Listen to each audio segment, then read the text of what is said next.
घंटे के अंतर्गत बिना डिग्री का डिग्री वाला डॉक्टर बना दिया जाएगा। ये ऐसा पुस्तक है। तो इस पुस्तक का नाम है अथातो कुमुद सत्वात मधुर सत्य दिव्य आयुर्वेद सार संग्रह। तो इसमें ब्रह्म तत्व के लिए आचार्य सुश्रुत जी कहते हैं कि ये ब्रह्म तत्व क्या है। उसके लिए उन्होंने लिखा कि मूल तत्व या ब्रह्म तत्व ही मूल प्रकृति है। इसके लिए लिखा कि सर्वभूता नाम कारणम अकारणम सत्वरजस्तमो लक्षण मष्ट रूपम अखिलस्य जगत संभव हेतुर अव्यक्त नाम तदेकम बहुना क्षेत्र ज्ञानाधिष्ठानम समुद्र इव उदकानाम भावानाम। इसका मतलब समझिए कि जिस प्रकार से संपूर्ण धरती सभी स्थलीय जीव जंतुओं का आधार है, ठीक उसी प्रकार से यह समुद्र भी सभी जलीय जीव जंतुओं का आधार है। वैसे ही यह पूरा ब्रह्मांड संपूर्ण जो है ब्रह्मांड का आधार जो है ये मूल तत्व या ब्रह्म तत्व या मूल प्रकृति है। इसके लिए कहा कि मूल प्रकृति के सब विकार हैं। मूल प्रकृति के विकार स्वरूप ही कुछ चीज उत्पन्न होता है।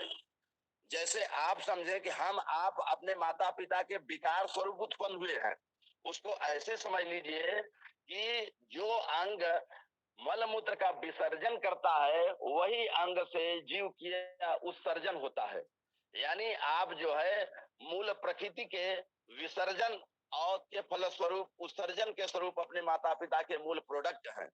तो उसके लिए उन्होंने कहा कि मूल प्रकृति विकृति महदाद्या प्रकृति विकृति सप्त होशस्तु विकारो न प्रकृति न विकृति पुरुष। इसका मतलब यह है कि ये मूल तत्व या मूल प्रकृति जो ब्रह्मांड का मूल प्रकृति है या ब्रह्म तत्व है, वो जो है जब इस प्रकृति से मिलता है तो इस प्रकृति में जो है निर्माण करता है स्थावर और जांगम। स्थावर का मतलब है पेड़ पौधों का जन्म होगा और जांगम का मतलब होता है कि जंतुओं का जन्म होगा। जंतु में आपके 4 प्रकार के जंतु आ गए, जिसमें जरायुज, स्वेदज, उद्भिज, अंडज। जरायुज का मतलब कि जो बच्चा पैदा करते हैं, स्वेदज जो पसीने से पैदा होते हैं, अंडज जो अंडे से उत्पन्न होते हैं, तथा उद्भिज जो पृथ्वी से निकल करके कीड़े मकोड़े होते हैं, उन्हें उद्भिज कहा जाता है। तो हम सभी आप लोग जो है जरायुज हैं। जरायुज का मतलब कि बच्चे के रूप में जो हम लोगों का जन्म हुआ है, इसलिए हम लोग जरायुज कह जाते हैं। तो इसके लिए उन्होंने लिखा कि मूल प्रकृति या जो ब्रह्म तत्व है वो जो है इस प्रकृति से मिला और आपके इस शरीर में माता पिता के जो है संपर्क से जो है हम लोगों का निर्माण हुआ। तो ऐसे में जो ये पुस्तक लिखने का प्रयास किया गया है, यह पुस्तक जो है हमारे द्वारा लिखा गया है। इसको हम जो है इस तरह से आप लोगों को बताएंगे कि आप समझेंगे कि आज जो है बिना डिग्री के जो है बीएमएस डॉक्टर बन जाएंगे और लोगों का जो है अच्छे से उपचार करना शुरू करेंगे। तो पहला जो हम पुस्तक का जो पहला अध्याय लिखे हैं उस अध्याय का नाम है अथातो कुमुद सत्वात्म ध्रुव सत्य दिव्य आयुर्वेद सार संग्रह। तो सबसे पहले जो जो चैप्टर होता है उस चैप्टर का नाम होता है प्राकथन या भूमिका। भूमिका या प्राकथन। तो उस प्राकथन में आपको हम आयुर्वेद पर प्रकाश डालेंगे, जो कि इति है इसमें भगवान आत्रेय को जो है स्मरण करके डाला जाएगा। जैसा कि अग्निवेश ने अपने भगवान स्वरूप पूज्य गुरुदेव आत्रेय पुनर्वसु से प्रश्न किया है, उसी प्रकार से ये प्रश्न चलेगा आयुर्वेद में। जैसे आप देखते हैं गीता में अर्जुन कृष्ण से प्रश्न कर रहे हैं, हर प्रश्न का उत्तर लेने के लिए कृष्ण भगवान अर्जुन से प्रश्न कर रहे हैं। उसी प्रकार से हर प्रश्न का, हर बीमारी का, हर रोग का, हर निदान का निवारण के लिए अग्निवेश अपने जो है गुरु भगवान स्वरूप आत्रेय पुनर्वसु से जो है आग्रह करते हैं और यह कहते हैं कि हे प्रभु, हम लोगों के जो है उद्धार के लिए, हम लोगों के रोगों के लिए, हम लोगों के विकास के लिए, हम लोगों के स्वस्थ जीवन के लिए तथा स्वस्थ व्यक्ति के स्वास्थ्य के रक्षा के लिए क्या करना चाहिए। तो इस ग्रंथों को विस्तृत रूप से अध्ययन करने के उपरांत तथा आयुर्वेद के गूढ़ रहस्य को जानकर तथा चरक संहिता, सुश्रु संहिता, मानव निदान एवं अष्टांग संग्रह अथवा अष्टांग हृदय का आत्मसात करके पूर्ण आयुर्वेद ग्रंथ को लिखने का साहस जुटा पाया हूँ। विद्वज्जनों, वरिष्ठ जनों एवं श्रेष्ठ वैद्यों से अनुरोध है कि यदि इस ग्रंथ में कहीं त्रुटि हो तो उसे प्रतिसंस्कृत करने में सहयोग प्रदान करें। आयुर्वेद का चरम लक्ष्य यह है कि यदि स्वस्थ व्यक्तियों के स्वास्थ्य की रक्षा करना तथा रोगियों के रोग को दूर करना। यही आयुर्वेद का प्रयोजन है। इसे संस्कृत में इस प्रकार से कहा, प्रयोजनम चास्य स्वस्थस्य स्वास्थ्य रक्षणम आतुरस्य विकार प्रशमनम च।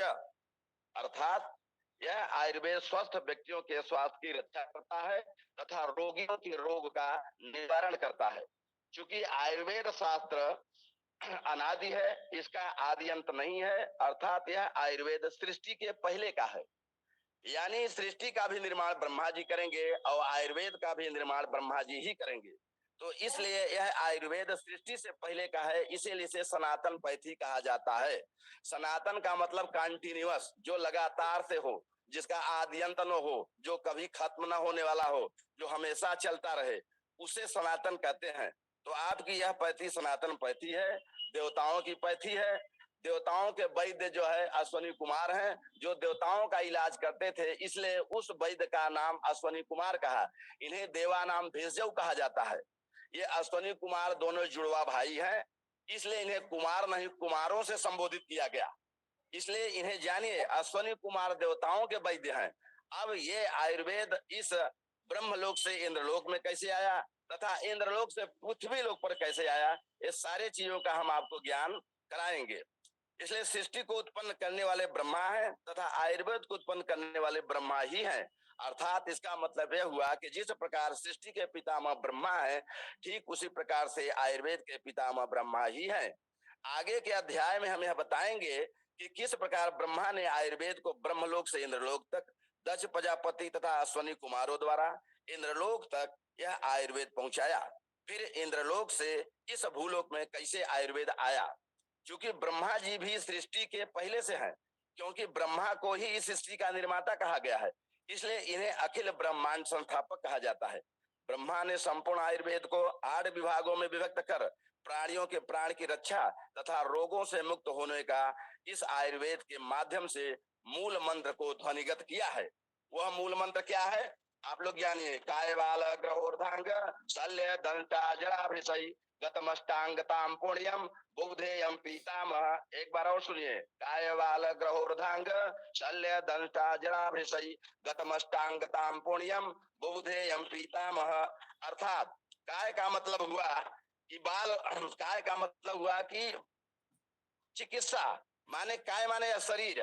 अगर यह शरीर की चिकित्सा करना होगा तो काय से मतलब आप मेडिसिन से समझिए। अर्थात ऐसे रोग जो केवल दवा से ठीक होते हैं तथा ऐसे वैद्य जो दवा से रोगों को ठीक करते हैं, उन वैद्यों को काय चिकित्सक कहा जाता है तथा अंग्रेजी में फिजिशियन कहा जाता है। बाल रोग विशेषज्ञ जो बच्चों का इलाज करते हैं, ऐसे वैद्य को, डॉक्टर को बाल रोग विशेषज्ञ, बाल रोग विशेषज्ञ अथवा पीडियाट्रिशियन, आधुनिक वैद्य के अनुसार पीडियाट्रिशियन, बाल रोग विशेषज्ञ।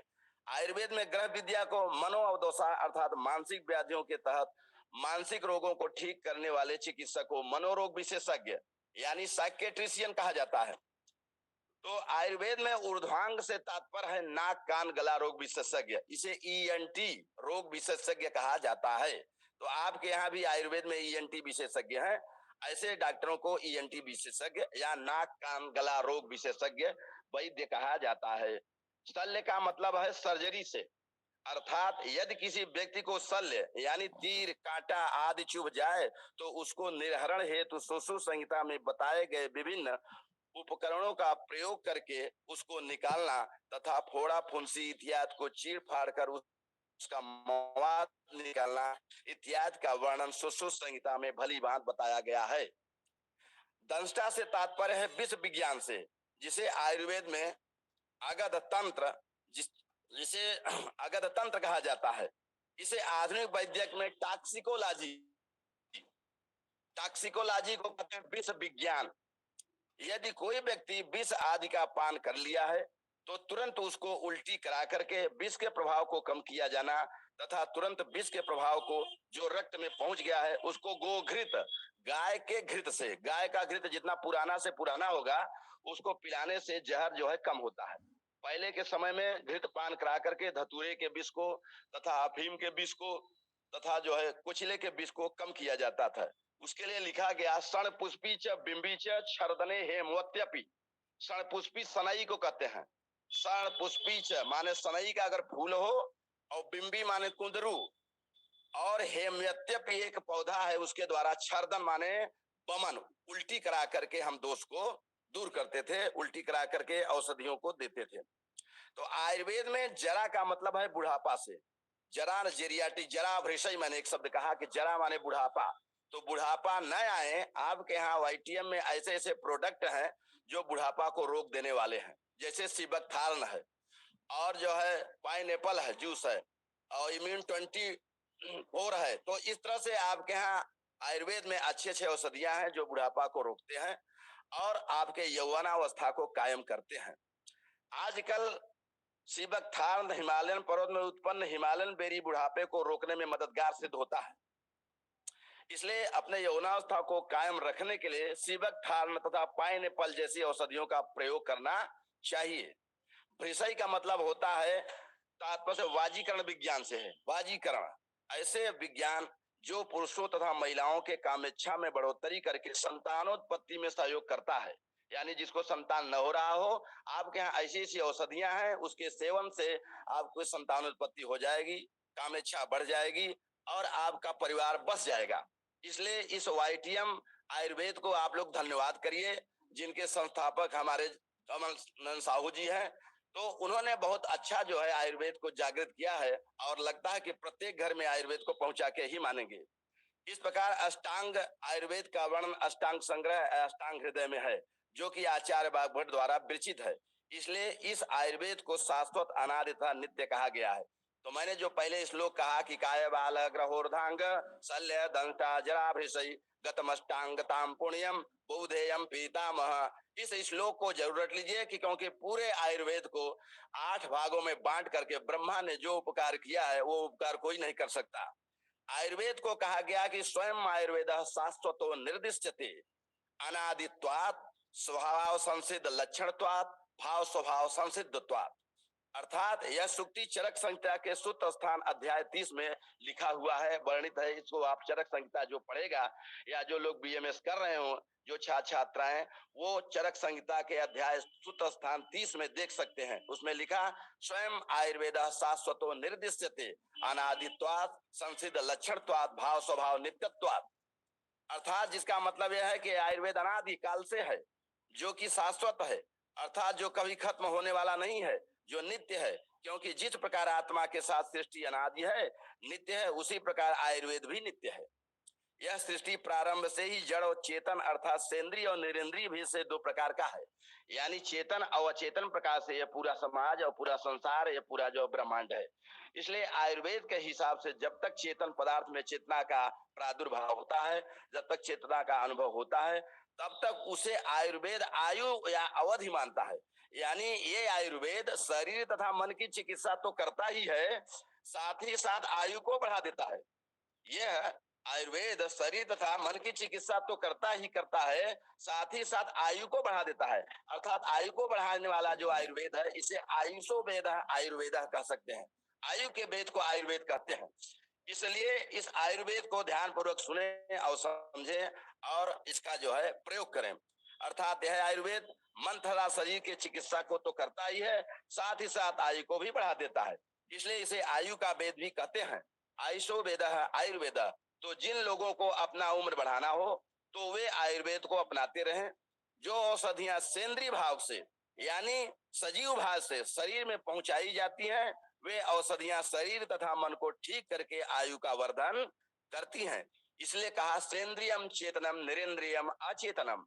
सेंद्रियम चेतनम निरेंद्रियम अचेंद्रियम। अगर आप हरी हरी पत्तियों का जो है सुबह सुबह भक्षण करेंगे, पान करेंगे, तो बिल्कुल वो सेंद्रीय है। आपके शरीर में ऑक्सीजन की भरपाई बहुत ज्यादा होगी, क्योंकि वो बिल्कुल सेंद्रीय है, उसमें कोई अभी कमी नहीं है, जस्ट आपने पौधे से निकाला है। तो ऐसे में आप सुबह सुबह उठ करके हरी हरी पत्तियों को लेकर के सेंद्रीय भाव से समस्त इंद्रियों को तृप्त कराइए। और ऐसे में जैसे तुलसी पत्र है, कोमल नीम का पत्ता है, जामुन का पत्ता है, अमरूद का पत्ता है, चबा चबा करके आप खाएंगे तो आपके शुगर जैसे बीमारियां ठीक होंगी। हरी हरी पत्तियों से ऑक्सीजन भरपूर मिलता है। आयुर्वेद के कई पुस्तकों को पढ़कर तथा आयुर्वेद के गुण रहस्यों को जानकर मैं जिस पुस्तक को लिख रहा हूँ उस ग्रंथ का नाम है कुमुद सत्वात मधुर सत्य दिव्य आयुर्वेद सार संग्रह। इस ग्रंथ को पढ़कर रोगों को भली भांति पकड़ना आएगा, तत्पश्चात उनका इलाज किन किन औषधियों से किया जाएगा इसका भी ज्ञान होगा।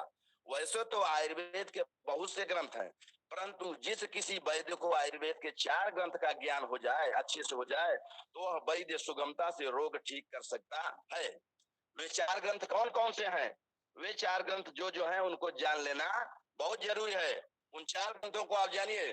निदाने माधव श्रेष्ठ सुत स्थाने तु भाग्यवट शारीरे सुसुत श्रेष्ठ चरक सुचिकित्सते। यानी निदान का मतलब होता है आयुर्वेद में कारण। अगर रोग के कारण को पकड़ना है तो निदान, माधव निदान एक पुस्तक है जिसके रचयिता है आचार्य माधव कर।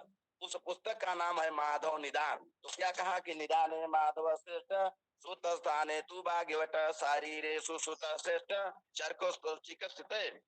अर्थात अगर कारण को पकड़ना हो, रोग को पकड़ना हो, तो माधव कर कृत द्वारा माधव निदान को पढ़िए। क्योंकि आचार्य माधव कर कहते हैं कि सारे सुख संसाधन से परिपूर्ण नर्सिंग होम हो, आईसीयू हो, वेंटिलेटर हो, परंतु यदि चिकित्सक का डायग्नोसिस सही न हो तो रोग ठीक नहीं होगा। दूसरे शब्दों में आप ऐसे भी कह सकते हैं कि विभिन्न यंत्र तंत्र से विहीन यदि कोई वैद्य है, जैसे हम लोगों के पास न तो नर्सिंग होम है न तो कोई क्लिनिक है, फिर भी हम लोगों को उस वैद्य का ज्ञान हो रहा है, उस शास्त्र का ज्ञान हो रहा है। इसलिए उन्होंने कहा कि सब चीज से हीन हो, लेकिन अगर माधव निदान का ज्ञान है तो आप बड़े बड़े रोग को ठीक कर सकते हैं। उसके लिए क्या कहा कि नाना तंत्र विहीनानां भिर्जां मल्पमेधसां सुखम विज्ञातु मातंक मयमे व भविष्यति। इसको जानिए क्या कह रहा है? कह रहा है कि नाना तंत्र विहीनानां भिर्जां मल्पमेधसां सुखम विज्ञातु मातंक मयमे व भविष्यति। अर्थात जो विभिन्न प्रकार के संसाधन से हीन है, जिसके पास न तो नर्सिंग होम है, न तो आईसीयू है, न वेंटिलेटर है, इसके डायग्नोसिस करने का ज्ञान है तो अच्छा वैद्य है। जैसा कि वाईटीएम का प्रोडक्ट हम लोगों का मदद कर रहा है, तो ऐसे में आप लोग वाईटीएम को प्रोडक्ट को अपनाते हुए, हमारे ज्ञान को लेते हुए बिना किसी डिग्री की डिग्री वाले बन जाएंगे, ये मेरा चैलेंज है। आपको किसी प्रकार का सीपीएमटी नहीं निकालना होगा, आपको किसी प्रकार का नीट का परीक्षा पास नहीं करना होगा। खाली हमारे व्याख्यान को आप 7 से 8 बजे सुनते रहेंगे, आप जो है हमेशा जो है डॉक्टर बन जाएंगे, बिना किसी डिग्री वाले को भी पछाड़ सकते हैं। क्योंकि मेरा ये पुस्तक कहता है, क्या कहता है कि नाना तंत्र विहीनानां इल्जाम अल्पमेधसां सुखम विज्ञातु मातंक मयमे व भविष्यति। अर्थात अल्प बुद्धि वाला वैद्य जो विभिन्न संसाधनों से हीन हो परंतु माधव निदान शास्त्र को जानता हो, तो वह किसी भी आतंक को अर्थात रोग को सुखपूर्वक ठीक कर सकता है। इसी प्रकार सूत्रवत चिकित्सा आचार्य बागभट्ट द्वारा रचित अष्टांग संग्रह या अष्टांग हृदय में वर्णित श्लोकों से, जैसे ज्वर के लिए आचार्य बागभट्ट जी कहते हैं कि लंघनम परम औषधि। अगर किसी को ज्वर हुआ है तो उसको लंघन कराइए, लंघन कराइए मतलब उपवास कराइए, उसको भोजन मत दीजिए। आपके पास अगर मरीज आता होगा तो यही कहता होगा कि सर हमको भूख नहीं लग रहा है, तो आप तुरंत कहिए कि आपको लगता है बुखार है, क्योंकि बुखार में ही भूख चला जाता है। वो इसलिए जाता है कि उस समय आमरस की उत्पत्ति होती है, इसलिए बुखार में भूख नहीं लगाता। इसीलिए कहा जाता है कि बुखार में लंघन कराइए, लंघनम परम औषधि ऐसा कहा गया। बुखार में आप लंघन कराइए, उसको 1-2 जो है टाइम भोजन मत दीजिए, उसका बुखार स्वतः ठीक है। बाकी आप महासुदर्शन घनबट्टी देते रहिए, गिलोय घनबट्टी देते रहिए, इस प्रकार के आपके यहाँ प्रोडक्ट है उसको चलाते रहिए, पर लंघन अवश्य करवाइए। या अगर भोजन देना हो तो बहुत अल्प सुपाच्य भोजन दीजिए। तो जड़ में उपवास बताया। इसी प्रकार से एक चीज और बताया, भोजनांते विषमवारी। भोजनांते विषमवारी का मतलब हुआ कि भोजन के अंत में ज्यादा लोग पानी ज्यादा खींच के पी लेते हैं, पर ऐसा नहीं करना चाहिए। पानी आप उतना पीजिए जितना कि आपका भोजन पेट में चला जाए। पानी को ज्यादा नहीं पीना चाहिए, क्योंकि जब आप पानी पिएंगे तो आपकी जाठराग्नि मंद हो जाएगी। जाठराग्नि जब मंद हो जाएगी तो आपका पाचन सही नहीं होगा, पाचन सही न होने से मंदाग्नि हो जाएगी, जिससे आम रस का उत्पादन होगा, कच्चे रस की उत्पत्ति होगी। जब कच्चा रस बन जाएगा तो वो कच्चा रस जहां जहां जाएगा वैसा वैसा मर्ज पैदा करेगा। वो मर्ज कैसा कैसा पैदा कर सकता है? लिखा कि यत्र स्थमामं विरुजेतमेव देशम विशेषेण विकार जातहि दोषेण येन वततं शरीरम दोषेण येन वततं शरीरम तद लक्षणैराम समुद्भवस्य। क्या कहा? फिर से ध्यान से सुनिए। यत्र स्थमामं विरुजेतमेव देशम विशेषेण विकार जातहि दोषेण येन वततं शरीरम तद लक्षणैराम समुद्भवस्य। यानी पानी उतना पीजिए जितना कि आपका भोजन पेट में सड़ जाए। आधे घंटे बाद पानी आवश्यकता अनुसार पी सकते हैं। इसी प्रकार सर्जरी वाले रोगों में चीड़ फाड़ करें, ऐसा सुश्रुत संहिता में आचार्य सुश्रुत जी कहते हैं। सबसे प्रधान चिकित्सा आचार्य चरक द्वारा चरक संहिता में वर्णित है, जिसका व्याख्यान विस्तार से अध्याय के अनुसार आप लोगों को बताया जाएगा।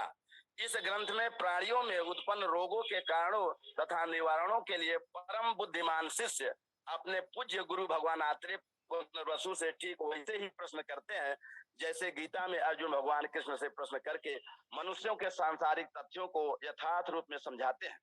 इसलिए कुमुद सत्वात्म ध्रुव सत्य दिव्य आयुर्वेद संग्रह के प्रत्येक अध्याय में, जैसे अथातो कुमुद सत्वात्म ध्रुव सत्य दिव्य आयुर्वेद संग्रह शारीरो त्रयोदोषा नाम तृतीयोध्याय व्याख्या श्यामा के आरंभ में ही यह लिखा, क्या लिखा? इतिहा भगवान आत्रेय का स्मरण करते हुए, माने भगवान आत्रेय का हम लोग स्मरण करके, जैसे अग्निवेश अपने भगवान आत्रेय पुनर्वसु का स्मरण करके हर प्रश्न को कर रहे हैं, उसी प्रकार से अब प्रश्नोत्तरी करके उसका उत्तर जानिए। तो भगवान स्वरूप गुरु आत्रेय पुनर्वसु से प्रश्न परम बुद्धिमान शिष्य अग्निवेश जी कहते हैं। इसी प्रकार सुश्रुत संहिता में आचार्य सुश्रुत अपने परम पूज्य गुरु भगवान धन्वंतरी से रोगों एवं दुखों के कारणों तथा उनके निवारणों का उपाय पूछते हैं, जिसे आप सभी लोगों को इस ग्रंथ के माध्यम से सरल भाषा में समझाने का अथक प्रयास कर रहा हूं। इसलिए आशा है कि आप सभी श्रेष्ठ जन, गुरुजन एवं प्रियजनों के मार्गदर्शन से यह ग्रंथ भविष्य में प्रति संस्कृत होकर के उत्तम ग्रंथ बन करके प्राणियों के प्राण की रक्षा करेगा, ऐसा कहते हैं भगवान आत्रेय पुनर्वसु से अग्निवेश। कैसे कहते हैं कि सर्वमन्यत परित्यज्येत शरीरे मनुपालेत तद्भवैहि भावानां सर्वा भावा शरीराम। इसका मतलब सही, सर्वमन्यत परित्यज्येत शरीरे मनुपालेत तद्भावे ही भावानां सर्वा भावा शरीराम। यानी सब कुछ त्याग करके इस शरीर की रक्षा करना चाहिए। अगर इस शरीर का अभाव हो जाएगा तो अभाव ही अभाव रहेगा। इसलिए सब कुछ त्याग करके चाहे जैसे पहले अपने शरीर को स्वस्थ बनाइए, और स्वस्थ शरीर में ही स्वस्थ बुद्धि होता है। इसीलिए कहा कि प्रयोजनम चास्य स्वस्थ से स्वास्थ्य रक्षण आतुरस्य विकार प्रशमनम च। एक स्वस्थ व्यक्ति के स्वास्थ्य की रक्षा आप इस श्लोक से अवश्य करें। चाहे कोई श्लोक याद हो या न याद हो, पर आप लोग मेरा व्याख्यान अगर सुन रहे हो तो अलग से एक दूसरा मोबाइल रखिए और उसमें अलग से जो है उसको कॉपी करिए, उसको जो है नोट करिए, उसका साउंड लीजिए आप अपने अलग से जो है मोबाइल में, तो आपको श्लोक भी आता रहेगा। जहां भी रहेंगे आप जो है एक नया माहौल पैदा कर सकते हैं, और ये कहेंगे कि ब्रह्मलोक से ये जो है, जैसे गुरु शिष्य परंपरा से पहले के समय में आयुर्वेद शिष्यों को पढ़ाया जाता था, उस प्रकार से आप लोगों को शिक्षा प्रदान करने का मैं प्रयास कर रहा हूँ। तो क्या कहा कि सर्वमन्यत परित्यज्येत शरीरे मनुपालेत तद्भावे ही भावानां सर्वा भावा शरीराम। तो इस तरह से सब कुछ त्याग कर शरीर की रक्षा करना चाहिए, क्योंकि शरीर के नष्ट हो जाने पर अर्थात शरीर के अभाव में अभाव ही अभाव रहता है। तो हमने जो है अब आप पे थोड़ा सा टिप्पणी ये किया, अब आप इस शरीर को जान लीजिए। जब आप इस शरीर को जानेंगे तब आप ये समझेंगे कि इस शरीर को जानने के बाद हम और कुछ जाने तो ज्यादा अच्छा होगा। तो हमारा ये शरीर 3 प्रकार के शरीर से बना हुआ है। वो कौन कौन सा 3 प्रकार का शरीर है? एक है कारण शरीर, दूसरा है सूक्ष्म शरीर, और तीसरा है स्थूल शरीर। जो ये स्थूल शरीर दिखाई दे रहा है, हाड़ मांस का बना हुआ जो ये शरीर दिखाई दे रहा है, ये स्थूल शरीर है। जो दिखाई देता है वो दृश्य है, इसे स्थूल शरीर कहा जाता है। पर जो शरीर दिखाई नहीं देता उसे सूक्ष्म शरीर कहते हैं। इसी सूक्ष्म शरीर को कोई दिखा नहीं पाया है, पर आयुर्वेद शास्त्र को आपको पढ़ा करके, आयुर्वेद शास्त्र का ज्ञान करा करके उस मैं सूक्ष्म शरीर को भी ज्ञान कराऊंगा। वो सूक्ष्म शरीर क्या है? उसमें 24 तत्व आते हैं। उस 24 तत्व में जानो कौन कौन से हैं। 5 प्राणवायु, 5 प्राण, 5 महाभूत, 5 ज्ञानेंद्रिय, 5 कर्मेंद्रिय, अविद्या काम कर्म, अविद्या काम कर्म और अंतः चतुष्टय। अंतः चतुष्टय में 4 आता है, जिसमें चित्त मन बुद्धि अहंकार, मन चित्त बुद्धि अहंकार, ये अंतः चतुष्टय है। तो इस प्रकार से जब आप जुड़ेंगे तो कुल 24 तत्व हो जाएंगे। इन 24 तत्वों में आप देखिए कि पंच महाभूत क्या है। पहले मैंने नाम लिया कि पंच महाभूत। तो पंच महाभूत है आकाश, वायु, अग्नि, जल, पृथ्वी। इसके लिए लिखा है आयुर्वेद में खम वायु अग्निरापः क्षितिज तथा शब्द स्पर्श रूपम च रसो गंध तदगुणा। यानी आकाश, वायु, अग्नि, जल, पृथ्वी, आयुर्वेद ये कहता है ये पंच महाभूत है। तो ये पंच महाभूत बने कैसे? ये पंच महाभूत पंच तन्मात्रा से बने। पंच तन्मात्रा क्या है? पंच तन्मात्रा पंच महाभूत का सूक्ष्म अंश है, या सूक्ष्म पंच महाभूत कह सकते हैं। तो इस तरह से इसको कहा खम वायु क्षितिज तथा शब्द स्पर्श रूपम च रसो गंध तदगुणा। अब तेसा में गुणो पूर्वो गुण वृद्धि परे परे पूर्व पूर्व गुण खमसो गुण स्मृता। हर एक में एक मिलता जाता है। जैसे आकाश में शब्द, वायु में शब्द स्पर्श, अग्नि में शब्द स्पर्श रूप, जल में शब्द स्पर्श रूप रस, और पृथ्वी में शब्द स्पर्श रूप रस गंध, पांचों का पांचों मिला रहता है। तो आपको ऐसे तत्वों को लेना है जिसमें 5 का 5 मिला हुआ है, इसलिए आपकी दवाई अच्छी काम करेगी। तो आप जानिए जितना भी औषधियां उत्पन्न होती हैं सब पृथ्वी में ही उत्पन्न होती हैं। तो पृथ्वी में उत्पन्न हुआ तो इसका मतलब 5 तत्व उसको मिल गया। तो जब 5 तत्व मिल जाएगा, इसीलिए जितनी औषधियां आपको बनाई गई हैं, जितनी औषधियां आती हैं, चाहे जिस पैथी की औषधियां हो, वो पृथ्वी तत्व से हैं या खनिज तत्व से हैं। अगर खनिज तत्व तो है तो पृथ्वी के अंदर से निकाली गए हैं, और पृथ्वी के ऊपर से तो वनस्पतियां हैं। तो इन वनस्पतियों को जानने के लिए आपके यहाँ जो है 16 मूलनी 19 फलनी का जो है जिक्र किया गया। उसके लिए भी आचार्य चरक हस्तिदंती हेमवती श्यामा त्रिविध अडोगुला सप्तला श्वेतनामा च प्रत्यक पुष्पी गवाचपी ज्योतिष्मती च बिंबी च षड पुष्पी विषाणिका अजगंधा द्रवंती च छेड़ी छात्र खोडसी। इस प्रकार से सभी सूत्रों को उन्होंने लिखा है क्रमबद्ध तरह से। तो जो जो आप पौधे लेंगे उस हिसाब से आपको जो है उन औषधियों को जानना होगा। हर एक औषधियों में उनके जो घटक लिखे गए हैं, जो कंपोनेंट लिखे गए हैं, उन कंपोनेंट के एक के गुण है। एक के गुण को विस्तार रूप से बताया जाएगा तो बहुत अगाध हो जाएगा, उसको भी बताएंगे समय पा करके। लेकिन अभी आप जानिए कि मैं अभी पंच महाभूत का बात कर रहा था, अब पंच ज्ञानेंद्रिय की बात करते हैं। पंच ज्ञानेंद्रिय क्या है? हाथ, आंख, कान, नाक, जीभ, त्वचा, ये 5 ज्ञानेंद्रिय है। लेकिन आप कहेंगे क्या ये 5 ज्ञानेंद्रिय है? तो नहीं है, क्योंकि कक्षा 1 में चाहे आपका लड़का हो चाहे मेरा लड़का हो, या 2 में 5 में 6 में जब उनको ज्ञान कराया जाता है तो कह दिया जाता है कि 5 ज्ञानेंद्रियों के नाम बताइए। तो 5 ज्ञानेंद्रियों के नाम में यही बता देता है आंख, कान, नाक, जीवा, त्वचा, जबकि ये गलत है। वहां पे करेक्शन होना चाहिए, वहां पे क्या आना चाहिए? These are 5 consistency of 5 sense organ। ये 5 ज्ञानेंद्रियों के 5 अधिष्ठान है। जैसे कान में श्रोतेंद्रिय है, तो श्रोतेंद्रिय कहिए, वहां कान मत कहिए, आंख मत कहिए, नाक मत कहिए, इसलिए कि वो उनके अधिष्ठान है। जो इंद्रियों के नाम है उनके नाम ऐसे लीजिए, श्रोतेंद्रिय, चक्षुरेंद्रिय, घ्राणेंद्रिय, रसनेंद्रिय। तो इस तरह से आप जब आप कहेंगे तो ये होगा कि 5 ज्ञानेंद्रियां हैं, 5 अधिष्ठान है, 5 उनके विषय है, 5 बुद्धि है, 5 विषयों का 5 बुद्धियों से ज्ञान होता है। अब किसी किसी शरीर किसी समय शरीर को कई ज्ञान एक साथ हो जाता है। जैसे आपको मैं व्याख्यान दे रहा हूँ, अगर पीछे से कोई चींटी काट दे तो व्याख्यान देते देते पीछे हाथ भी चल जाएगा।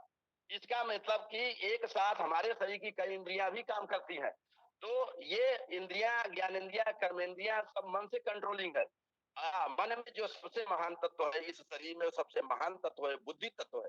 तो जिसकी बुद्धि जितनी तेज होगी उसको ज्ञान उतना अच्छा होगा। इसलिए कहते हैं कि बुद्धि यस्य बलम तस्य निर्बुद्धेस्तु कुतो बलम।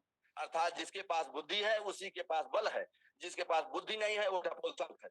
किसी भी जगह आप देखिए, अगर बुद्धि से काम नहीं लोगे तो नाना प्रकार के दुश्मन खड़े हुए हैं। इसलिए बुद्धि से बलम तस्य, यानी बुद्धि का प्रयोग करिए।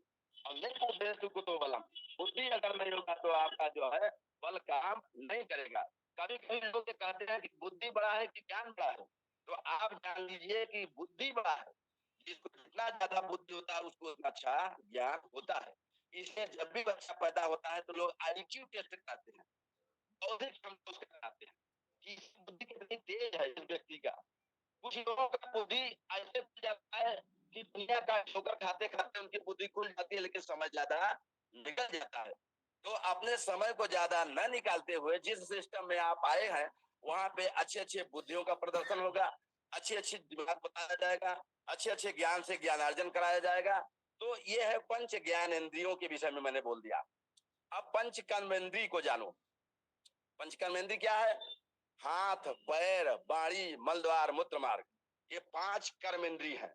ज्ञानेंद्रियों से आपको ज्ञान होगा और कर्मेंद्रियों से काम होगा। हाथ से कौन सा काम होता है? हाथ से ग्रहण का काम होता है। कुछ लेने देने का काम हो तो हाथ से लिया दिया जाता है। और पैर से क्या काम होता है? चलने का काम करते हो तो चलने का काम पैर करता है। हाथ, पैर, बाड़ी, बाड़ी जो है ये जो बोल रहा हूं, आप इतने लोग सुन रहे हो तो एक प्रकार का विकर्म हो रहा है, विशेष प्रकार का कर्म हो रहा है। यानी एक स्थान पर बैठ करके हजारों लोगों को बताया जा रहा है। तो ये विकर्म का कार्य हो रहा है किसके द्वारा? बाणी के द्वारा। और मल मार्ग, मूत्र मार्ग से आपका विसर्जन कर्म होता है। तो कर्मेंद्रियों का ज्ञान हो गया। तो इस प्रकार से आपको पंच ज्ञानेन्द्रीय, पंच कर्मांद्री, पंच कर्मेंद्रीय, पंच प्राण और पंच महाभूत। अब पंच प्राण क्या है जानो। पंच प्राण ये है कि आपके जो है प्रकृति में जो हवा चल रही है, उस हवा को हमारे शरीर में 5 तरह से जो है काम लिया जाता है। वो कैसे लिया जाता है? कहा जाता है कि इस शरीर में पित्त और कफ लंगड़े हैं, वो जो है चल नहीं सकते। तो चलाने का काम कौन करेगा? चलाने का काम करेगा वायु। वायु चलाने का काम करेगा। कैसे करेगा? पित्तम पंगु कफ पंगु पंगो मलधातो वायुना यत्र नीयन्ते तत्र गच्छन्ति मेघवत्। फिर से सुनिए। पित्तम पंगु कफ पंगु पंगो मलधातो वायुना यत्र नीयन्ते तत्र गच्छन्ति मेघवत्।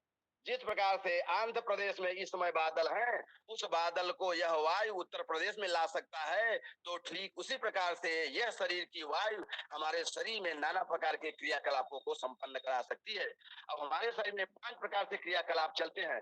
वो कौन कौन से वायु कहाँ कहाँ है जरा इसको जान लीजिए। हृद प्राणो गुदे पान समानो नाभि संस्थित उदान कंठ देशस्थो व्यान सर्व शरीर। माने हृदय में प्राणवायु है, हित प्राणो गुदे पाना, गुदा में अपान वायु है, समानो नाभि संस्थित और नाभि में समान वायु है। उदानो कंठ देशस्थ, माने उदान वायु जो है आपके कंठ प्रदेश में है। व्यान सर्व शरीर, यानी शरीर की सारी क्रियाएं हमारे व्यान वायु द्वारा होता है। इसीलिए हमारे शरीर में सबसे ज्यादा व्याधि वातज व्याधि है। अगर बात से 80 व्याधि होती है तो पित्त से 40 व्याधि होती है तथा कफ से 20 व्याधि होती है। तो सबसे ज्यादा व्याधि बात से ही होता है। इसलिए जो बात को ठीक कर ले, यानी अपने पेट को ठीक कर ले, वो समस्त व्याधियों को ठीक कर सकता है। क्योंकि बार बार कह रहा है कि अपने बात को जो ठीक करेगा वही सबको ठीक कर सकता है। क्योंकि ये बात हमारे शरीर में 5 अधिष्ठानों में रह करके 5 प्रकार के क्रियाकलापों को संपन्न करता है। हृदय में जो प्राणवायु है, हमारे हृदय रक्षुक जो एक प्रोडक्ट है हृदय रक्षुक, तो वो प्राणवायु को सही करता है। जब हृदय का प्राणवायु सही रहेगा तो हमारे शरीर में ऑक्सीजन सही सप्लाई होगा, सभी कोशिकाओं को ऑक्सीजन मिलेगा, पोषण मिलेगा ब्लड के द्वारा, तथा फेफड़े में जाकर ऑक्सीजनेशन भी सही होगा। तो हृदय प्राणो गुदे पान समानो नाभि संस्थित उदानो कंठ देशस्थो व्यान सर्व शरीर। तो ये संपूर्ण शरीर में व्यान वायु को चलाने के लिए आप हमारे प्रोडक्ट का प्रयोग करते रहेंगे तो आपको जो है समस्त जो है क्रियाएं बहुत अच्छी से होगी, सारी फिजियोलॉजी सही होगा। कितनों का पेट सही नहीं है, तो पेट क्यों नहीं है? उन्होंने जो है अनेक प्रकार का अहित आहार विहार खा रहे हैं। जैसे आज करके पैकेट फूड जितने हैं सब गड़बड़ है। चाउमीन, पिज्जा, बर्गर, बिस्किट, पाव रोटी, दुनिया का जितना भी पैकेट फूड है अगर उसको आप लोग त्याग दीजिए तो आपको जो है ज्ञान अर्जन होता रहेगा और आपका स्वास्थ्य सही होता रहेगा। आप देखेंगे कि जो मैन मेड जो है फूड है वो हानिकारक है, पर जो गार्डमेड है वो लाभकारी है। तो आप गार्डमेड को अपनाइए, क्योंकि आपकी उत्पत्ति गार्ड के द्वारा हुआ है, मैन सहायक है। उस गार्ड में अगर ब्रह्म तत्व नहीं होता तो मैन कुछ नहीं कर पाता। तो आप ब्रह्म तत्व को जानिए इस सब प्रकृति को जानिए, प्रकृति के चीज को समझिए, हर घर में आयुर्वेद पहुंचाइए, अपने आप को प्रकृति से जोड़िए, अपने को पृथ्वी से जोड़िए। सभी लोग सुबह-सुबह जो है चप्पल पहन के चल देते हैं, जूता पहन के चल देते हैं। आप देखिए जितने भी जीव-जंतु हैं, 84 लाख योनियों में मनुष्य को छोड़कर कोई भी जूता-चप्पल नहीं पहनता है, क्योंकि मनुष्य ज़्यादा जानकार अपने को समझता है। इसलिए मनुष्यों को सबसे ज़्यादा बीमारी है। तो सुबह-सुबह अगर आप बिना जो है चप्पल के, बिना जूते के अर्थ से संपर्क बनाएँगे, पृथ्वी से संपर्क में रहेंगे, पृथ्वी पे चलेंगे, अपने को पृथ्वी से जोड़ेंगे, तो आपका पोटेंशियल डिफरेंस 0 होगा और पृथ्वी का जो इलेक्ट्रॉन होगा, वो आपके शरीर के वाउंड को हीलिंग करेगा और व्याधियों को दूर करेगा। आप देखते हैं कोई भी बीमारी होती है, चाहे वो इन्फेक्टिव बीमारी हो, चाहे ट्रॉमेटिक बीमारी हो। इन्फेक्टिव का मतलब कि आपके अंदर कोई बैक्टीरिया, वायरस घुस गया, तो वो इन्फेक्शन से हो गया। और आघात का मतलब होता है कि अगर कोई आकस्मिक दैवीय आघात हो गया, एक्सीडेंट हो गया, रोड ट्रैफिक एक्सीडेंट हो गया, कुछ भी हो गया, तो उसमें भी इन्फेक्शन ही होगा, लेकिन वो तत्काल में होगा, तुरंत होगा। और बैक्टीरिया वायरस जब शरीर में घुसता है, तो धीरे-धीरे जो है अपना काम करता है। वो धीरे-धीरे काम करने में मनुष्यों को देर में पता चलता है। पर हमारे माधव निदान पुस्तक पढ़ लेने से आपको जैसे ही बैक्टीरिया वायरस आपके शरीर में घुसेगा, तुरंत मालूम हो जाएगा। क्योंकि वो कहा कि नाना तंत्र विहीनानाम बीजाम अल्पमेधसाम सुखम विज्ञातुम आतंक मयमेव भविष्यति। सभी तंत्रों से भिन्न रहिए, कोई नर्सिंग होम ना हो, कोई क्लिनिक ना हो, कोई जो है आपके पास व्यवस्था ना हो, कोई आईसीयू ना हो, कोई वेंटिलेटर ना हो, लेकिन आपको आयुर्वेद का ज्ञान है, तो आप चलते रास्ते लोगों को ठीक कर सकते हो और डायग्नोसिस बना सकते हो। अगर ठीक नहीं कर सकते तो उनको सही जगह रेफर कर सकते हो। पर जब ज्ञान होगा कि कौन सा रोगी किस ब्रांच में जाएगा, तब तो रेफर करोगे। इसलिए जो है ब्रह्मा ने इस आयुर्वेद को 8 भागों में बांट दिया कि तुमको ज्ञान हो कि कौन सा रोगी किस ब्रांच में जाएगा। कभी-कभी जो है लोग खंभे से गिर जाते हैं बिजली बनाते समय, तो लोग तुरंत उठा के बैठा देते हैं, जबकि हमेशा अन्याय करते हैं। जैसे ही आप बैठाएँगे उसको जो है सर्वाइकल प्रॉब्लम हो जाएगा और लंबर प्रॉब्लम हो जाएगा, उसके नस की बीमारी हो जाएगा। तो ऐसे मरीजों को हमेशा डंडे की तरह लिटा कर स्ट्रेचर पर, चाहे एम्बुलेंस में, चाहे चारपाई पर लिटा कर ही ले जाएँ। उसको कभी भी तत्काल में बैठाने का प्रयास न करें, नहीं तो जो नस उसका टूटा नहीं है, वो नस टूट जाएगा और उसको स्पाइनल की बीमारी बन जाएगा, वो नीरो का मरीज बन जाएगा। इसलिए आप इन छोटी-छोटी बातों को समझते रहिए, तो आपके लिए जो हितकर होगा। तो अभी मैंने आपको बताया पंच ज्ञानेंद्री, पंच कर्मेंद्री, पंच प्राण, पंच महाभूत। अब हम आपको बताएंगे अंतः चतुष्टय। ये जो अध्ययन चल रहा है सूक्ष्म शरीर का चल रहा है, इसको जान लो। इस सूक्ष्म शरीर को आज दर्शन करा रहा हूँ, जो कि आपको कोई नहीं कराएगा, कह के निकल जाएगा। तो सूक्ष्म शरीर का देखिए कितना बड़ा व्याख्यान है। अभी तो जो है आपको शार्ट में बताया जा रहा है, जब आपको जो है चैप्टर वाइज बताएंगे तो इसका और जो है विस्तृत से जो है वर्णन करेंगे। तो सूक्ष्म शरीर के बाद अब आ जाता है अंतः चतुष्टय। अंतः चतुष्टय में जो है आपका मन, चित्त, बुद्धि, अहंकार। तो मन को जानो। मन क्या है? मन जो है अतीन्द्रिय है। इस शरीर में अतीन्द्रियां कितनी है? 24 तत्व उधर बता दिए, उसके बाद उसी में मन भी है और साथ में आत्मा जोड़ लीजिए। तो ये न दिखाई देने वाली इंद्रियां हैं। न दिखाई देने वाली इंद्रियां अदृश्य चीजों का आभास करती हैं, पर न दिखाई देने वालों के पास जब आप पहुंचेंगे तब उस मन के पास पहुंचने के लिए आपके लिए योग साधना की जरूरत होगा, कुंडली जागरण करना पड़ेगा, अपने ब्रह्म रंध्र को जगाना पड़ेगा, तीसरी आई खोलना पड़ेगा, चौथा नेत्र खोलना पड़ेगा। तो आप वहां तक पहुंचेंगे, लेकिन आप व्याख्यान सुनते सुनते थोड़ा मोड़ा उस नेत्र को खोलने लगेंगे। अब वो तीसरा नेत्र होता कहाँ, इसको ध्यान सुनो। ये होता है यहाँ आज्ञा चक्र अंतराल, जो है आज्ञा चक्र अंतराल में ये ब्रह्म रंध्र या ब्रह्म हृदय होता है, जहां से 12 पेयर ऑफ क्रेनियल नर्व निकलती है, या आयुर्वेद में 10 मनोवाही स्रोत निकलते हैं। तो यहाँ से 12 पेयर ऑफ क्रेनियल निकलते हैं, जिसे आपके मॉडर्न साइंस में पढ़ाया जाता है। उनका नाम है olfactory, optic, oculomotor, trochlear, trigeminal, abduction, facial, auditory, vagus, spinal, hypoglossal. इस प्रकार से 12 जो है नसों का मैंने वर्णन कर दिया, जो कि यहाँ थर्ड आई से निकलती है, या फोर्थ वेंट्रिकल। ब्रेन का जो पहला जो है फोर ब्रेन है, फिर मिड ब्रेन है, फिर हाइंड ब्रेन है। तो फोर ब्रेन जो आज्ञा अंतराल है, यहाँ से जो है वो निकलता है। उस चक्र को आपको जो है जगाना है। जब उसे नहीं जगा पाओगे तो क्या होगा, वो तब ये होगा कि तैरल पसत्व श्यामला प्रदुष्टा बुद्धिर निवासम हृदय प्रदुष्य श्रोतान सिधिष्ठाय मनो वहानी प्रमोहयंत्या सुनर से चेत। तो आपका सत्व भाव कम हो जाएगा, रज और तम भाव जो है बढ़ जाएगा। जब रज तम भाव बढ़ जाएगा तो आपको मानसिक व्याधियां होगी। आयुर्वेद में वही मानसिक व्याधि पर विस्तार से वर्णन किया गया है और उसी के अंतर्गत सारे मानसिक व्याधियां आ जाती हैं। वो मानसिक व्याधि कौन कौन सी है? अवसाद और उन्माद।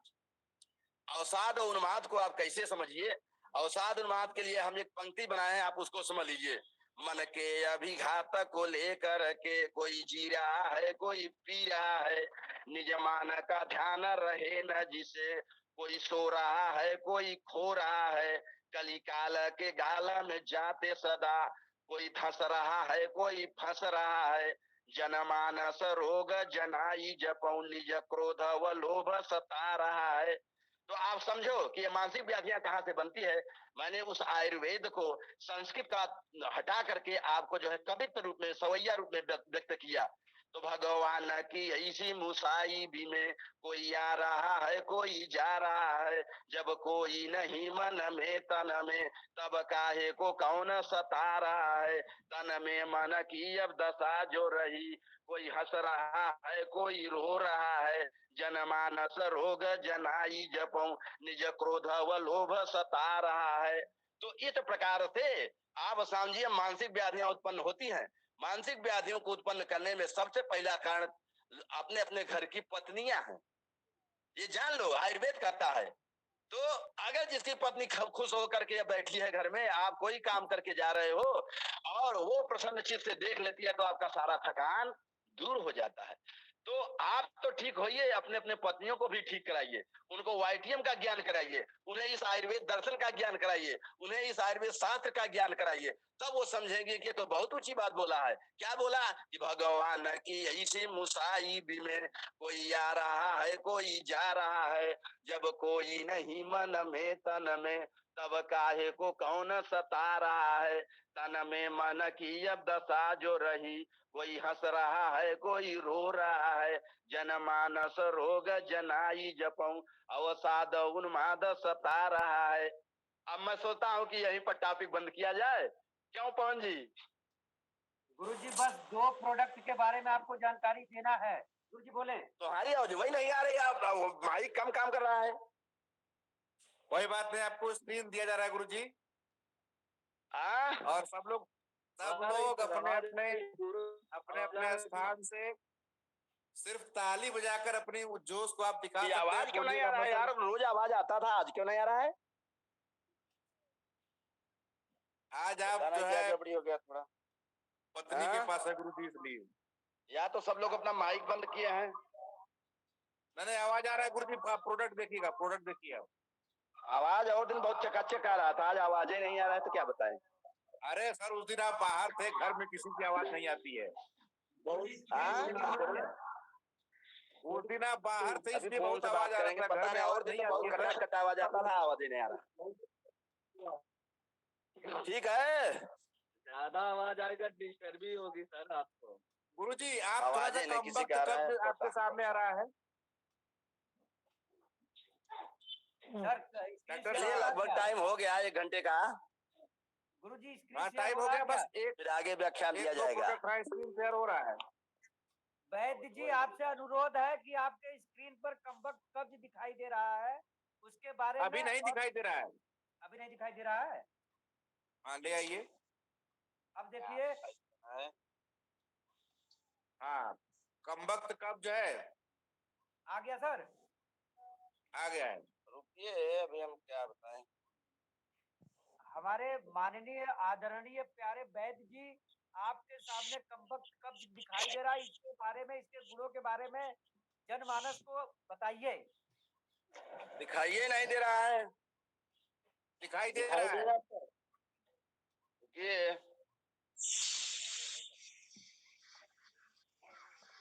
दिख रहा है गुरुजी? और सब लोग अपना मोबाइल प्लीज ऑफ कर दीजिए। आर करके एक लोग का मोबाइल है, राज क्या नाम है, रामधन। आवाज बहुत सब लोग गड़बड़ अपना- हो गई ना, आवाज बहुत सही आ रहा था, पता नहीं क्या कमी हो गया। बहुत बढ़िया आवाज आ रही है सर। आप कमबख्त का आपके हमारी पास- जा रही होगी, लेकिन आप लोगों को नहीं आ रही ना। नहीं तो आपकी आवाज लगातार आ रही है। आपकी आवाज बहुत बढ़िया आ रही क्या है। चक्कर है? आपके सामने न्यूरो शक्ति प्रवाही स्वाद दिखाई दे रहा होगा, इसी के बारे में पहले बता ले, फिर उसके बाद कम्बख्त कब पर हम लोग चलेंगे। हेलो, उपदेश सर।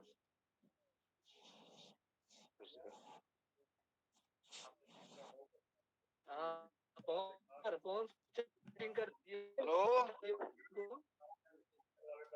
चैट में बता दीजिए ना, आवाज आ रही है कि वैद्य जी की आवाज आवाज से हमारी क्या आप मतलब सुन है पा रहे हैं उनको? क्या वैद्य जी?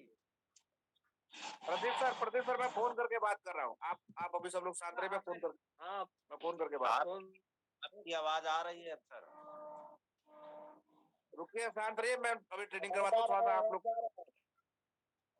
तो आवाज 1 सेकंड बाद आप लोग होल्ड रखिए, हम बात करके अभी करवाते हैं। सर आपकी आवाज आ रही है। सर सारे लोग शांत हमारी रहिए आ रही है, प्लीज। लेकिन आप लोगों को नहीं आ रहा ना, तो स्क्रीन पर वो आया। आप लोग अभी मत बोलिए, मैं अभी बात कर रहा हूँ। एक लोग बात करिए, सब लोग बात करिए प्लीज। हाँ, वो जो ही नहीं आया, पता नहीं बल्ब टका टकाता था। अच्छा हम बता रहे हैं बाबा, फोन उठाइए बस आप।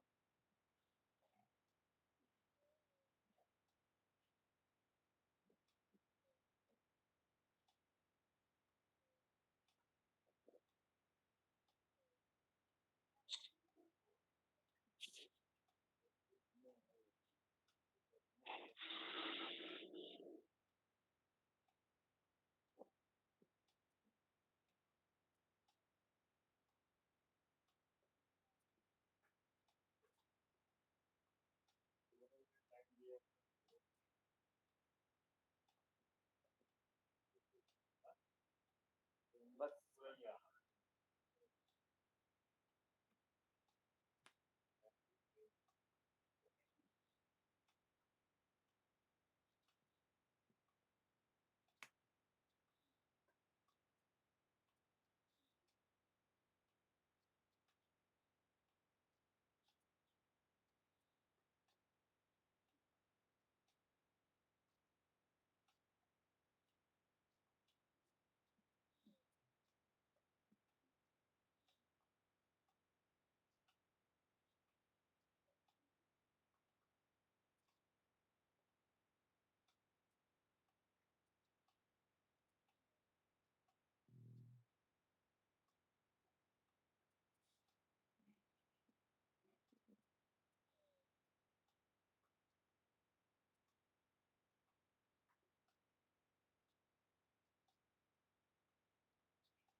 तो दोस्तों ऐसा है कि अभी डॉक्टर साहब से बात हुई है, उनके यहाँ कुछ गेस्ट आ गए जिसकी वजह से उन्होंने जितना मीटिंग कर दिया और टाइम भी 8 बज चुका है, तो इसके लिए हम लोग सेकेंड डे फिर एक लिंक लोग को डालेंगे, फिर उनकी एक अच्छी प्रोडक्ट ट्रेनिंग करवाएंगे।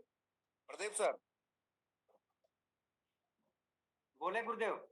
जी जी जी, तो आज की मीटिंग को हम यहीं पे एंड करेंगे। उनके जी यहाँ कुछ गेस्ट आए हुआ, वो 8 बजे तक टाइम दिया गया था उनके माध्यम से। जी बाकी आप एक दो लोग का, जैसे हमारे कुछ बहुत ही शानदार लीडर लोग हैं, एक दो लोग का फीडबैक आज के लिए लेते हैं, बिल्कुल और बिल्कुल। उसमें हम नाम बता रहे हैं, उनका फीडबैक अपने को लेना है। हमारे ग्रेट मेंटोर श्री मुनीब साहब निसार जी हैं हमारे upcoming topaz leader. Please sir अपने माइक को ऑन करके आज की जो हम लोगों ने एक शानदार आयुर्वेद के ऊपर ट्रेनिंग रखा, उसके बारे में गुरु जी आपका 2 शब्द, आपने क्या फील किया, क्या महसूस किया, प्लीज बताएं फीडबैक। मुनीम निशाद सर हमारे YTM इंडिया के brand leader.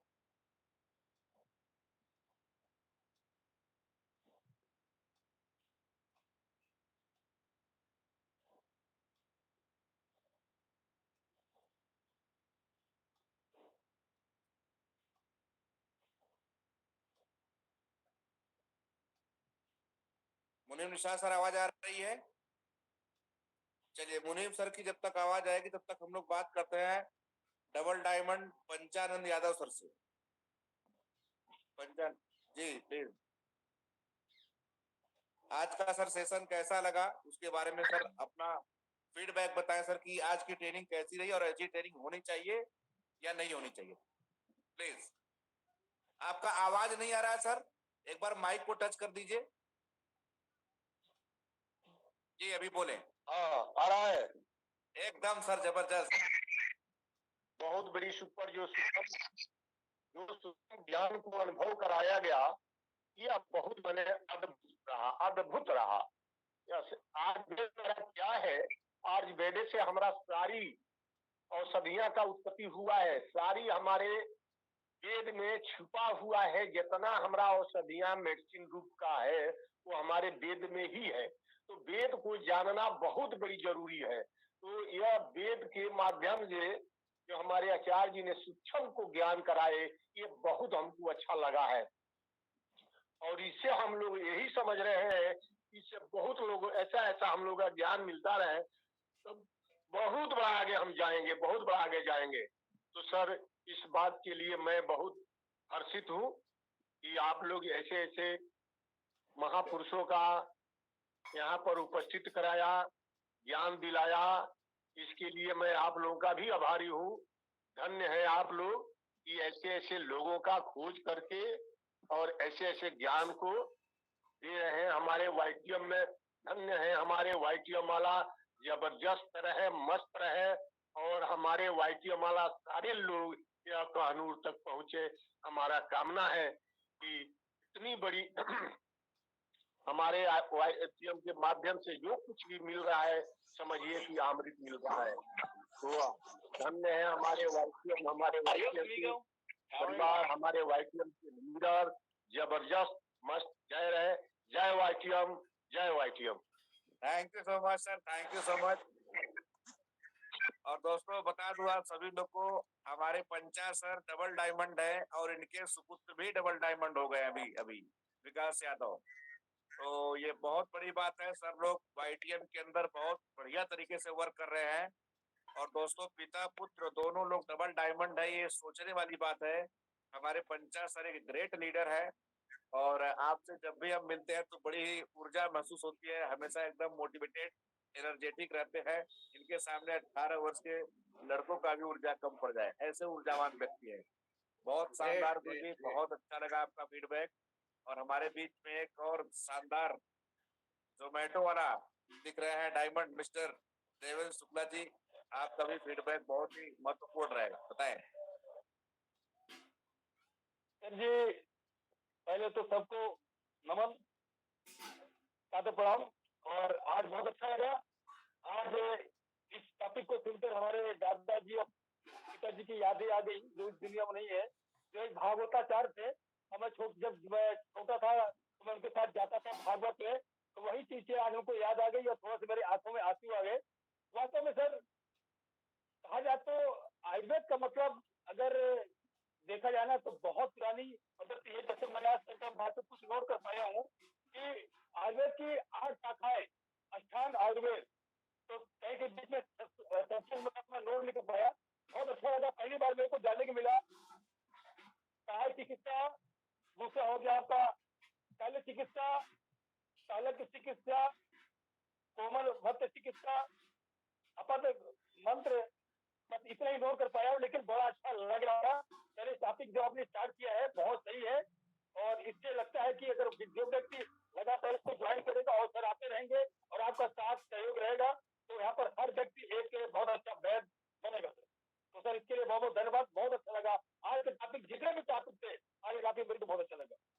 Thank you sir. चलिए शुक्ला जी, और भी बेहतरीन टॉपिक आपके बीच में आने वाला है। आप लोग दंग रह जाओगे, ऐसी ऐसी टॉपिक आपके सामने सर प्रस्तुत करवाऊंगा। ये प्रयास है कि बनारस की धरती से पूरे वाईटीएम में एक ऐसा माहौल दिया जाए, एक ऐसी ज्ञान दिया जाए कि हमारे ऑल ओवर इंडिया के लीडर अपने अपने स्थान पे रह के एक शानदार प्रदर्शन करें, अपनी लाइफ में वो सारी चीजें अचीव करें, एक बड़ा टर्नओवर दें। सारा टारगेट रहेगा दोस्तों।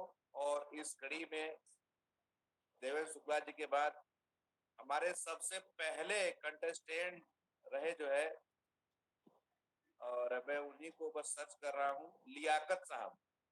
लियाकत सर, आप हमारे सबसे पहले कंटेस्टेंट थे, सबसे पहले आप ज्वाइन किए थे आज। यदि आप अपने माइक को ऑन कर सकें, वीडियो को ऑन कर सकें, तो आप आइए और आपने क्या आज महसूस किया है इस ट्रेनिंग को लेकर, अपने विचार को आप बताइए। हमारी सारी ऑडियंस आपको सुने। लियाकत साहब, आप अपनी स्क्रीन पे जब टच करेंगे तो नीचे आपका वीडियो का ऑप्शन रहता है, उसके बगल में एक माइक बना रहता है, माइक के ऊपर एक डंडी लगी रहती है। उस डंडी को जैसे ही टच करेंगे आप बोलने की अवस्था में आ जाए, वो डंडी हट जाती है।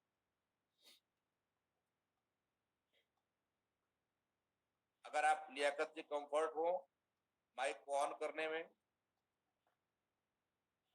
तो करें, अन्यथा हम यह अवसर किसी और लीडर को दें। चलिए मैं लियाकत अली जी से मैं फीडबैक दूंगा। ये हमारी यूटी है टीम से, और हमेशा आपकी meeting. Okay okay okay okay ji. और उसके बाद हमारी टीम में हमारे एक बहुत ही शानदार लीडर और मिस्टर दिलीप श्रीवास्तव जी, बहुत ही सब जबरदस्त ज्योतिषाचार्य हैं आप। और आपको कैसा सेशन लगा? शुरू से भी आप भी जुड़े हुए हैं,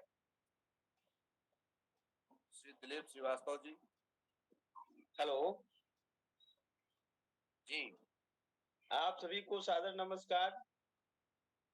प्रातः की वेला में जो ये आयुर्वेद का आपने डॉक्टर कुमदेश पाठक जी से शिक्षा दिलवाया है, ये बहुत ही बहुमूल्य है, क्योंकि हम लोग आयुर्वेद से बहुत दूर हो चुके थे। ये हमारी प्राचीन पद्धति है, हमारे जीवन का एक पद्धति था जिसको हम गुलामी के साथ साथ इसको एलोपैथ में कन्वर्ट हो चुके थे। लेकिन अब आने वाली जनरेशन को हम आयुर्वेद पुनः दे पाएंगे तो ये हम लोगों के लिए सबसे बड़ा वरदान होगा कि आने वाली हमारी पीढ़ियां, भारतवर्ष की पीढ़ियां जो विश्व गुरु होने के कगार पे है, तो उसकी कड़ी में हम लोग अपनी जिम्मेदारी को पहले निभा रहे हैं। और आशा और विश्वास के साथ हम ये कहना चाहेंगे कि इसी तरह अगर हम पूरे देश में अपनी व्यवस्था को, अपनी शिक्षा को कायम कर पाए, तब हम विश्व गुरु होने की स्थिति में आ पाएंगे। क्योंकि सबसे बड़ी व्यवस्था हमारी जो है आयुर्वेद के माध्यम से, शारीरिक व्यवस्था, जिसके माध्यम से हम बहुत सारा धन विदेश को दे पा रहे हैं, जिसकी वजह से हम फिर से गरीबी झेल रहे हैं। लेकिन अगर मेरा आयुर्वेद पुनः जीवित हो जाएगा तो हम अपनी संपदा को यहीं बचा करके आपस में एक दूसरे को समृद्धि दे पाएंगे और स्वास्थ्य में आत्मनिर्भर फिर से विश्व गुरु के रूप में हम स्थापित हो पाएंगे। ये बहुत ही अच्छा प्रयास रहा हमारे मेंटर गुरुदेव जो है पवन जी का, कि हम लोग एक प्लेटफॉर्म पे बैठ करके यह आयुर्वेद की शिक्षा सहज और सरल रूप से ले पा रहे हैं। क्योंकि इसी शिक्षा के लिए लोग बहुत बहुत बड़ा पैसा खर्च करते हैं, यूनिवर्सिटी में जाने की तमन्ना रखते हैं और नहीं जा पाते। तो बहुत सारे लोग सोचते थे कि तो शिक्षा जगत से बहुत दूर हो चुके हैं, हमारा जीवन ही नष्ट हो गया है या जीवन निकल चुका है। लेकिन यह प्रयास बहुत ही सराहनीय रहा है कि हम लोग पुनः आयुर्वेद को, जैसे BAMS के लड़के पढ़ रहे हैं, जो डॉक्टर हो रहे हैं वो पढ़ रहे हैं, तो हम लोग इस वय उम्र में पढ़ पा रहे हैं। यह बहुत ही सराहनीय विषय रहा है और हम चाहते हैं कि डॉक्टर कुमदेव जी अपना यह अमूल्य समय निश्चित रूप से सुबह का देते रहें, ताकि हम लोग इसको समझ करके, पढ़ करके, सीख करके बाहर निकले, तो लोगों को बता सके और समाज को एक स्वस्थ दिशा में ले जा सके। बहुत बहुत धन्यवाद, आपको ने हमको इतना समय दिया, सवेरे का अपना कीमती समय दिया है। तो हम चाहते हैं कि यह परंपरा निश्चित रूप से चलती रहे। आप सभी को फिर से सादर नमस्कार, बहुत बहुत धन्यवाद। Thank you so much sir, बहुत शानदार आपने दिया। और दोस्तों, मैं आप सभी लोगों को यही सुबह सुबह संदेश देना चाहूंगा कि जब भी कभी आप हमारा मैसेज गूगल मीट का देखा करें, तो न सिर्फ आप आए बल्कि आप अपने अपलाइन को, अपने डाउनलाइन को जरूर फोन करें।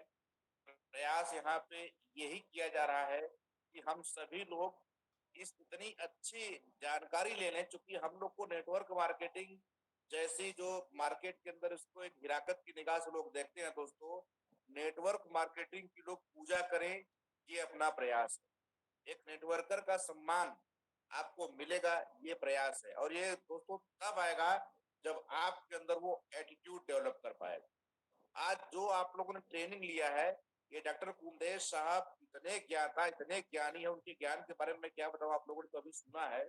ये BSc किए हुए हैं, साथ में BMS किए हुए हैं।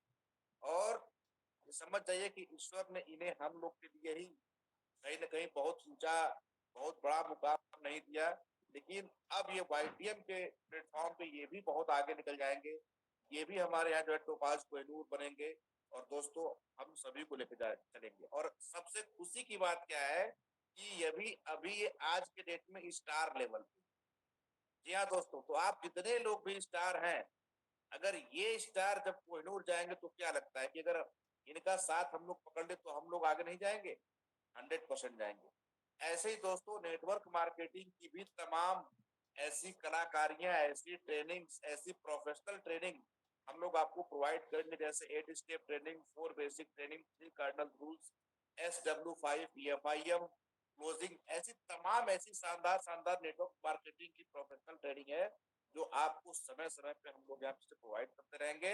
और दोस्तों, जैसे हम लोगों ने डायमंड, डबल डायमंड और आगे का जो सफर तय कर रहे हैं, वैसे सभी को हम लोग आगे लेकर निकल जाएंगे। और ऐसी बहुत सारी शानदार शानदार ट्रेनिंग होगी, जैसे कि आपके अपलाइन डाउनलाइन में रिलेशन कैसे अच्छे रहें, कैसे जो है अपनी टीम की आप काउंसलिंग समय समय पे करें, कैसे कैसे चीजों को आप करेंगे कि आपकी टीम में एक बेहतर माहौल बना रहे। हमें एक अच्छा करने का एक प्रयास करना है। क्या होगा नहीं होगा ये तो हमारे ऊपर वाले के हाथ में होता है। तो दोस्तों, आज का सेशन बहुत ही बढ़िया रहा। मैं लास्ट में चाहूंगा कि हमारे प्रदीप सर हैं, वो उन्होंने बहुत शानदार प्रयास किया है। उनका प्रयास जितना भी सराहना किया जाए प्रदीप सर का वो कम है।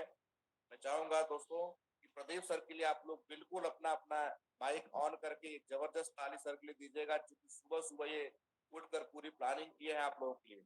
तो एक बार सभी लोग जबरदस्त तालियों से घर का जो है एक बार।